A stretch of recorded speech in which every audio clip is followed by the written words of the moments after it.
Terraria Update 1.4 has brought a higher level of world difficulty in the form of Master Mode. This difficulty can be enhanced even further by playing on the For the Worthy Seed. In this series, I'll be taking on each of the bosses on Master Mode in the For the Worthy Seed as a Ranger, beginning with King Slime. For this fight, I recommend having a gold or silver level bow, in which case I'll be using a platinum bow, fire or frostburn arrows, which I will be using frostburn, silver or iron tier armor, in which case I will be using tungsten, lesser healing potions because they're easy enough to come around at this time in the game, a swiftness potion to help outrun the boss, Hermes boost to also help outrun the boss, and while these last three aren't required, they'll be very useful if you have them, aglet for even more movement speed, a clown a bottle to help dodge enemies, and a bandage regeneration because that's always nice to have.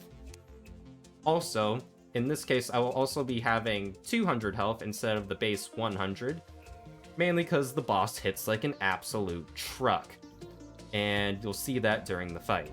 Anyways, speaking of the fight, onto that. And we begin. Now the thing about For the Worthy King Slime is that he is a lot bigger than normal and expert mode King Slime, and as a result, he will stay big, even when he's shrunk down.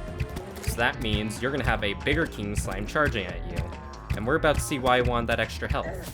Because when he teleported onto me like that, it almost took me out in one hit, even with the extra health.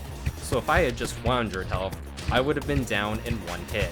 And that wouldn't have been very pleasant. So really what you want to do in the fight is keep as much distance between you and the boss as absolutely possible. This is why you want the Swiftness Potion and the Hermes Boots. While you might think it's overkill at first, as soon as the boss gets small and starts jumping really fast, it's going to become more and more difficult to stay ahead of it. You'll see that later on in the fight. And the reason I wanted to use Flame or Frostburn arrows is because they can inflict either the Frostburn or the Burn debuff on King Slime, which is just nice for some extra damage, but not necessary.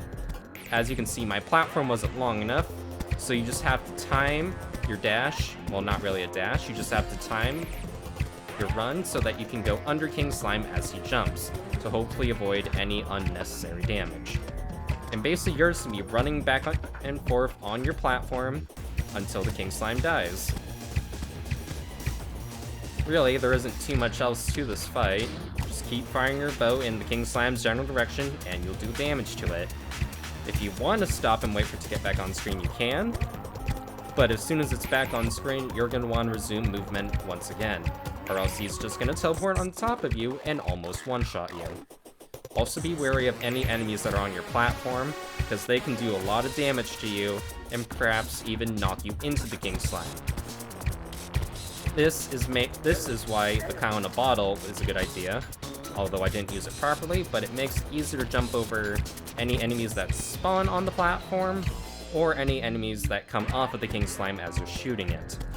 You'll probably see that as we come around the second time, I'll have to jump over the spiky blue slimes that the King Slime drops as the fight progresses. Now, as you can see here, sometimes the King Slime will fall off the platform, and you'll have to shoot down. This is fine, because it'll eventually just teleport back up like so, and you can resume fire. Now, there isn't really too much more I can say about this fight, because there isn't too much to cover, since you're literally just shooting at a jumping slime. Now, if you're ever afraid of the King Slime despawning, you can choose to stop running and wait for the King Slime to teleport back onto the platform or move back on screen, in case you're ever afraid of it despawning. But really, it's extremely hard to get the King Slime to despawn, because it'll just teleport back on pretty quickly, so it's never really something you have to worry about. And as you can see here, even with the King Slime's increased movement speed, it still can't catch up to you due to the combination of the Swiftness Potion and the Hermes Boots. Without one or the other, the King Slime will be able to catch up, and it'd be much harder to avoid its attacks, and that would deal a lot of damage. This fight is pretty much over. A few more hits, and the King Slime will go down. In about 3, 2, 1. And there we go, the fight is over, and now we can claim our loot.